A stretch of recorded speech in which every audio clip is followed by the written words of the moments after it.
할렐루야. 오늘 전할 말씀은 나그네를 영접하는 것이 곧 내게 한 것이라, 이런 제목으로 은혜를 나누고자 합니다. 성경에서 보면 역대상 29장 15절과 야고보서 4장 14절에 우리 인생은 나그네요 안개요 그림자라고 하였습니다. 어쩜 우리가 이 땅에 사는 동안 우리의 삶은 나그네인 것입니다. 그저 왔다가 스쳐가는 나그네, 잠시 머물다 가는 나그네.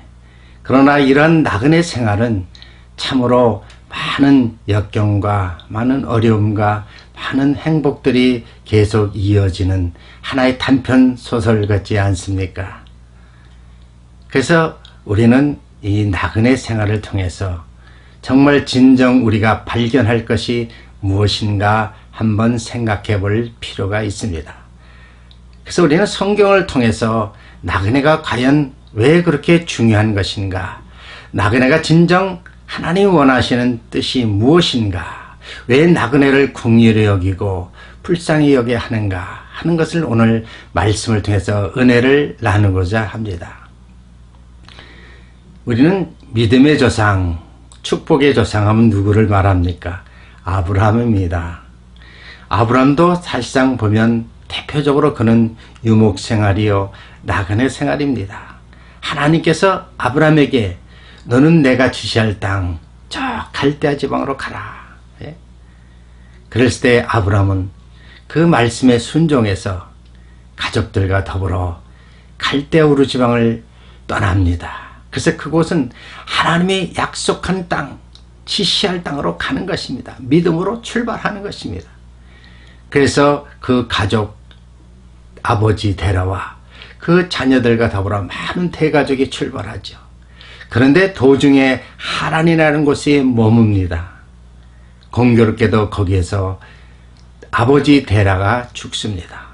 어쩌면 아버지 데라가 죽는 그 이유는 아브라함이 지시할 땅으로 가는 그 과정 속에서 하나의 걸림돌이 될 수도 있습니다.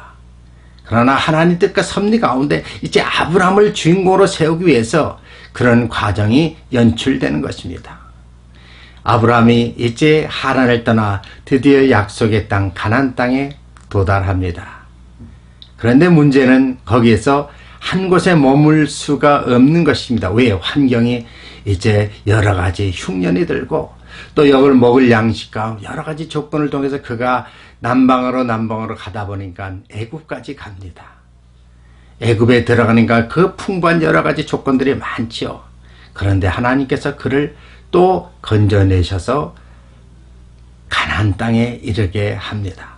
여러 가지 환경 속에서 하나님께서 이제 아브라함을 훈련시키시고 축복의 조상, 믿음의 조상으로 세우기 위한 그런 과정들이 이루어집니다. 창세기 17장에 하나님은 아브라함 앞에 전능하신 하나님, 엘샤다이 하나님으로 나타나십니다. 그동안 아브라함의 그 지난 과정 속에서 내 씨, 언약의 씨를 주라고 약속했지만 아브라함을 믿지 못했기 때문에 바로 이스마엘을 중간에 하갈의 소생으로 얻게 되죠. 그런 모든 것은 결국 믿음이 있는 것 같지만 그 환경 속에서 자기 생각이 하나님 생각보다 앞섰게 된 결과입니다. 이제 하나님 그 아브라함을 정말 믿음의 조상으로 세우고 하나님 뜻을 이루기 위해서 전지전능하신 하나님, 전능하신 하나님, 엘샤다이 하나님으로 아브라함을 부르죠. 아브라함아, 예 하나님, 너는 이제 앞으로 내 앞에서 온전히 행하라. 그리고 내가 너에게 약속할 언약의 씨를 주리라, 이렇게 약속합니다. 그런데 그것이 바로 창세기 18장에 연결되면서 드디어 하나님은 아브라함에게 이제 그 좋은 기회를 주어지게 되는데, 아브라함이 하나님 앞에 행한 일이 있습니다. 하나님은 천사들을 이제 나그네 모습으로 등장시키죠. 3명의 천사들이 아브라함 앞에 나타났을 때 아브라함은 그들을 극진히 모셔서 대접을 합니다. 떡과 물과 우유와 포도와 또 기름진 그 송아지를 잡아서 요리를 맛있게 해서 대접을 합니다. 그랬더니 그 천사들이 아브라함에게 뭐라고 말씀하고 있습니까? 드디어 너희 아내 사라를 통해서 언약의 씨를 주리라. 또한 내가 좋아하는, 내가 아끼는 조카 롯이 거하는 소돔 고모라 땅에 멸망했으리라. 축복의 자손도 허락하셨지만 앞으로 되어질 일들을, 심판의 일들을 또 말씀하고 있는 것입니다. 이럴 때 아브라함은 답답하지요. 자기 사라는 조카 롯이 있는 그곳이 멸망당하다니 끔찍하지 않습니까? 그럼 거기에 의인이 50명이 있다면 멸망하겠습니까? 아니다. 멸망하지 않는다. 그렇다면 45인이 있다고도 멸망합니까? 아니다. 멸망하지 않는다. 40인이 있다면요, 30인이 있다면요, 20인이 있다면요, 10명 있다면 멸망하겠습니까? 아니다. 10명의 의인이 있으면 내가 멸망하지 아니리라. 그런데 소돔 고모라 성은 의인 10명이 없기 때문에 멸망할 수밖에 없는 것입니다. 그런 가운데 천사들이 이제 소돔 고모라에 가서 그 폐악한 생활을 보고 이제 멸망으로 작정하는 그 순간에 아브라함을 생각하였더라. 아브라함이 그 나그네를 잘 대접했더니 그 순간 천사들이 소돔 고모라를 멸망한 그 순간 롯의 가정을 구원시킵니다. 롯과 그 아내와 두 딸들이 벗어나지요. 두 사이는 그 천사의 말, 이제 멸망한다는 말을 농담으로 여겼기 때문에 거기서 죽을 수밖에 없습니다. 어쩌면 우리 오늘날 현실 속에 우리에 다가오는 이 생활 속에서도 똑같은 얘기가 아닐까요? 마지막 시대에 불심판이 이군 이때에 하나님 말씀을 전한 주의 종들을 농담으로 혹시 여기지 않습니까?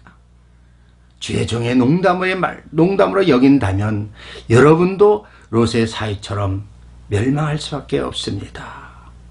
주의 동절에 기도하면서 하나님의 음성을 듣고 하나님 뜻을 깨닫고 전할 때 받아들인다는 것은 얼마나 축복의 길인지 알 수가 없습니다. 나그네를 영접했더니 이렇게 엄청난 축복을 주시는 것입니다. 아브라함을 통해서. 우리는 신약 성경에서 또다시 예수님이 하나님의 아들로서 이 땅에 오셔서 성육신으로 오셔서 이제 그의 사역 속에서도 중요한 말씀을 하고 있습니다. 마지막 때에, 심판 때에, 이 땅에 심판이 올 때에 하나님 앞에서, 심판주인 예수 그리스도 앞에서 모든 인류를 두 때로 나눈다 그럽니다. 한때는 오른편에 있는 자들, 양에 비유하고, 또 다른 한편은 왼편에 있는 자들, 염소에 비유하고 있습니다. 오른편에 있는 자들은 축복받을지어다. 그리고 너희는 내가 여호와 이래 준비된 상속된 나라에 들어갈 것이다. 그리고 영원한 영생을 얻을 것이니라. 그러나 반면에 왼편에 있는 자들은 저주받을지어다.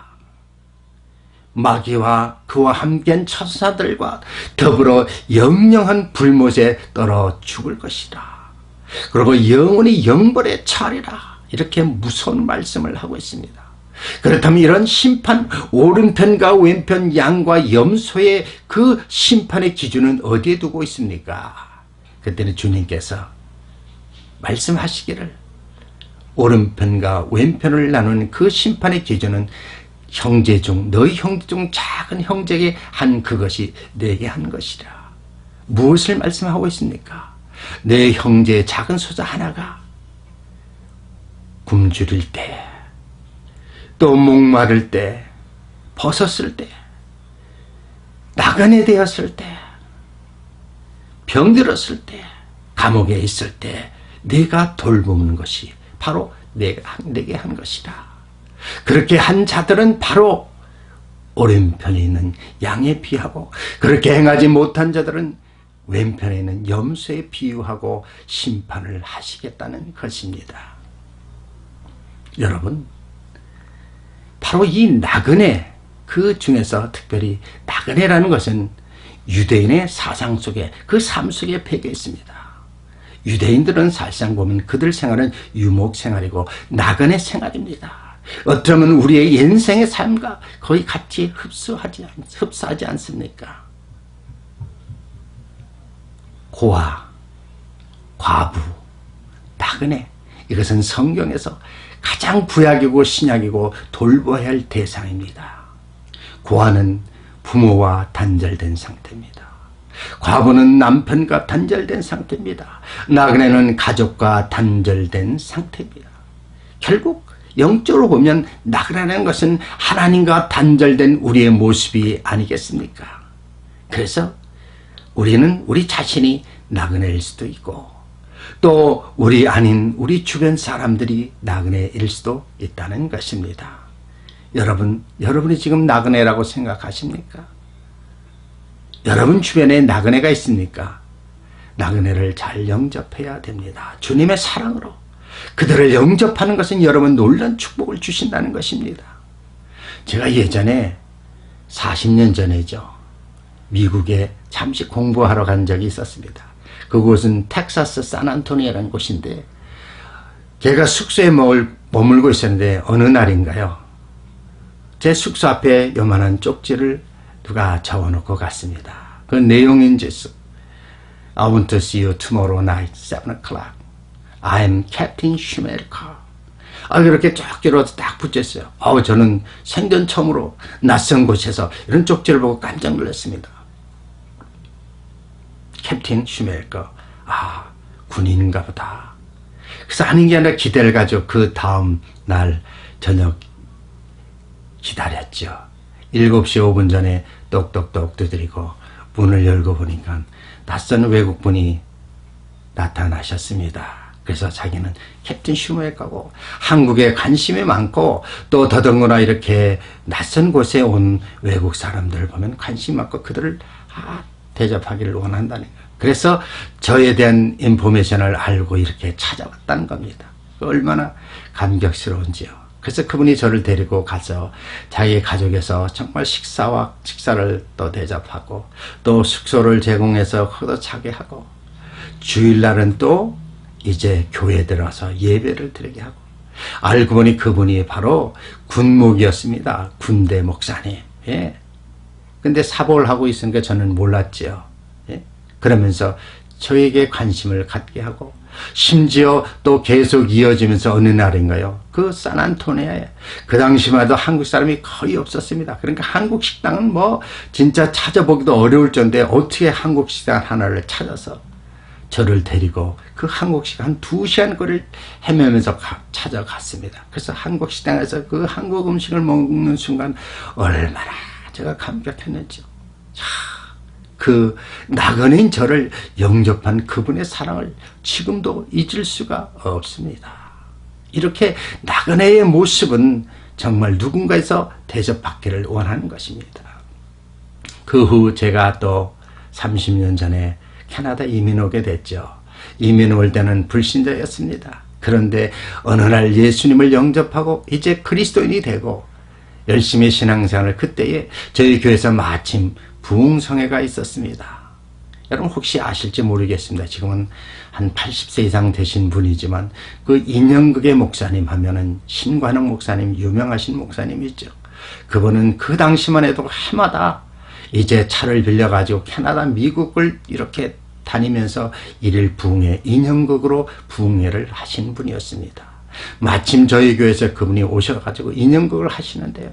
그 제목은 거지 나사로와 부자였습니다. 그러니까 천국과 지옥에 대한 그런 인형극을 하는데 얼마나 감격스러운 은혜를 받았는지요. 천국과 지옥에 이렇게 엄청난 차이가 있다는 것을 그때 그 인형극을 통해서 깨달았습니다. 근데 인형극을 끝나고 이제 그분의 소품들을 제가 그 차에다 싣는데 그 차가 보니까 스테이션 외곤이었습니다. 그런데 차 안에 들여다보니까 거기에 벽에와 이불이 있는 것입니다. 제가 왜 목사님이 차 안에 벽에와 이불이 있을까? 호텔에서 묵으시면 이게 필요 없을 텐데. 그래서 제가 좀 미안하지만 또 죄송스럽지만 그 목사님한테 물어봤습니다. 아니 목사님 차 안에 벽에와 이불이 있는데 이게 어떻게 된 겁니까? 그러니까 그 목사님 말씀하시기를 제가 인형극은 이렇게 교회에서 가끔씩 이렇게 일을 하지만 그 나머지 시간은 전부 호텔이나 이런 데서 묵어야 되는데 그 경비를 감당할 수 없지 않습니까? 그래서 주로 이렇게 차 안에서 주무신다는 겁니다. 그래서 다음 일정은 언제입니까? 다음 일정은 그때가 10월 달인데요. 내년 1월 달에 워싱턴 DC에서 하신다는 거예요. 그런 그 공백 기간이 2달인데 그 2달 추운 데에서 차에서 주무신다는 생각하는 거 제가 끔찍한 거예요. 이거 아니다. 그래서 제가 그분을 목사님 죄송스럽지만 저희 집에를 제가 모시고 싶습니다. 그래서 목사님 저희 집에 가서 좀 편히 한 2달간 쉬시다. 때가 되면 그때 가시면 안 되겠습니까? 그분이 아주 감사하게 또 제 얘기를 듣고 저희 집에 머물게 됐습니다. 그래서 제 식당 할 때니까 또 열심히 좋은 음식도 대접하고요. 또 주말 되면 시간 되면 또 나야가라 관광 여러분 관광도 하게 하시고 그러니까 날마다 또 시간 나면 저희 집에서 예배를 드리고 하니까 그 얼마나 축복입니까? 저는 나그네를 또 대접했더니 그분은 말씀으로 은혜를 주시는 거예요. 그래서 참으로 좋은 관계를 가졌습니다. 그러니까 그 후에 제가 가끔 한국에 갈 때만 되면 그 목사님 만나서 그 옛날 얘기를 하면서 너무나 또 즐겁게 그렇게 보낸 적이 있습니다. 그래서 그분이 1월 달쯤 돼서 이제 저희 집을 떠나서 워싱턴 DC로 갔습니다. 우리 주변에 살다 보면 이렇게 내 자신이 나그네였을 때도 있지만 또 우리 주변에 이렇게 나그네가 다가올 때도 있습니다. 이것이 바로 주님께 행하는 것이요. 주님이 원하는 것입니다. 성경에 고아와 과부와 나그네 대접한다는 것은 다 단절된 상태가 아닙니까? 고아는 부모와 단절됐고 과부는 남편과 단절됐고 나그네는 가족과 단절된 상태가 아닙니까? 우리 예수님도 그 사역 중에서 가장 중요시 여기는 곳이 어디입니까? 부자 동네 예루살렘이 아니라 가난한 곳 베다니, 또 저 가난 소외당하는 곳 이방 지역, 그런 곳을 중심으로 갈릴리 지역 사역을 하신 걸 보면 우리 주님의 마음은 바로 이 나그네 신앙에 있지 않겠습니까? 여러분, 성경에서 나그네를 중시 여긴 것은 바로 유대인들의 그 생활 자체가 나그네고 신앙생활의 나그네가 우리 인생의 나그네입니다. 이 시대의 진정한 나그네가 누굴까요? 우리 자신일 수도 있습니다. 여러분 자녀일 수도 있습니다. 또 여러분 주변에 있는 친지들일 수도 있고 또 같은 교회 안에 있는 성도들이 나그네일 수도 있습니다. 이 단절된 것은 우리는 예수 그리스도의 사랑으로 하나가 돼야 되지 않습니까? 우리의 나그네 생활을 통해서 우리는 진정한 그리스도의 사랑을, 십자가의 사랑을, 예수님의 그 귀한 사랑을 깨닫고 행해야 되지 않겠습니까? 그것이 여러분께서 놀란 축복의 길인 것입니다. 마지막 때에 이제 우리에게 다가오는 풀심판이 다가올 이때에 우리는 분명코 양과 염소를 가른다고 말씀하고 있습니다. 오른편과 왼편에 너무나 극과 극인 상황으로 갈라진다고 했습니다. 우리는 양의 것처럼 오른편에 들어가는 놀란 축복의 자리에 들어가지 않겠습니까? 그래야 정말 우리는 진정한 신앙생활을 잘했다고 하는 것입니다. 주님 앞에 섰을 때 잘했다 칭찬받을 수 있는 것입니다. 여러분 삶 속에 이런 나그네 생활을 통해서 나그네에게 행한 것이 곧 내게 행한 것이라고 주님은 말씀하고 있습니다. 저와 여러분이 이렇게 귀한 나그네 생활을 통해서 주님의 뜻을 깨닫고 여러분 삶 속에서 놀라운 행함의 역사가 축복이 있기를 주의 이름으로 축원합니다. 기도하겠습니다. 할렐루야. 하나님 감사합니다. 그 나그네를 통해서 오늘날 저도 주의 종이 되었습니다. 또한 우리의 이 시점에서 내 자신이 나그네일 수도 있고 우리 주변에 나그네가 있다면 그를 도와주고 그에게 사랑을 베푼다는 것은 바로 주님께 행한 것이요 우리는 심판때에 오른편에 복받은 자들이 될 수가 있는 것입니다. 오늘날 이 시간에 방황하는 영혼들, 방황하는 신자들, 아버지여 나그네 생활을 통해서 깨닫게 해주시고 주님의 원하시는 것이 무엇인가 깨닫고 실천하는 아름다운 삶이 이어지게 하여 주시옵소서. 예수님 이름으로 감사하며 기도드리옵나이다. 아멘. 여러분 은혜 받으셨습니까? 은혜 받았다면 좋아요를 눌러주시고요. 또 여러분 삶 속에서 또 어려움이 있다면 이제 댓글을 통해서 저와 은혜를 나누고 상담하시고요. 또 계속적으로 매주 전해주는 말씀을 통해서 같이 동참하시길 원하시는 분은 구독하기를 눌러주셨으면 감사하겠습니다. 오늘도 주 안에서 승리하시기를 예수님 이름으로 축원합니다. 할렐루야.